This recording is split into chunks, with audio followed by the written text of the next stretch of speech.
लेखी आश्वासनानंतर माजी सरपंचाने उपोषण घेतले मागे। मोडणीम ते करकम या रोडवरील मोडणीमचे ग्रामदैवत श्री वेताळ देवस्थान नजीक असलेल्या वड्याच्या पुलाची उंची वाढवण्यात यावी या मागणीसाठी मोडणीमचे माजी सरपंच बाबूराव सुर्वे यांनी श्री वेताळ देवस्थान नजीक काल सकाळपासून आमरण उपोषणास सुरुवात केली होती। सायंकाळच्या सुमारास संबंधित विभागाच्या अधिकाऱ्यांनी उपोषणस्थळी भेट देत या पुलाची उंची वाढवण्याबाबत सकारात्मकता दाखवत लेखी आश्वासन दिलं आहे।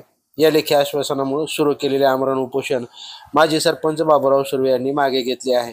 या पुलाची उंची वाढवण्याच्या कामाच्या बाबत मंजुरीसाठी 3.5 कोटी रुपयाचं एस्टिमेट तयार करण्यात आलं असल्याचं संबंधित विभागाच्या अधिकाऱ्यांनी उपोषणस्थळी सांगितलं। उपोषण सुटल्यानंतर या पुलाची पाहणी अधिकाऱ्यांनी केली। पाहणी करून आल्यानंतर आणखी 1 कोटी रुपयाचा निधी वाढवून मिळावा यासाठी प्रयत्न करणार असल्याचं त्यांनी सांगितलं। यावेळी मोडणीमसह परिसरातील नागरिक, शेतकरी, विविध राजकीय व सामाजिक पक्षाचे पदाधिकारी उपस्थित होते। ताजे अपडेट जाणून घेण्यासाठी लाईव्ह महाराष्ट्र झोन न्यूजच्या यूट्यूब चॅनलला सबस्क्राईब करा, तसेच बेल आयकॉनवरती क्लिक करा।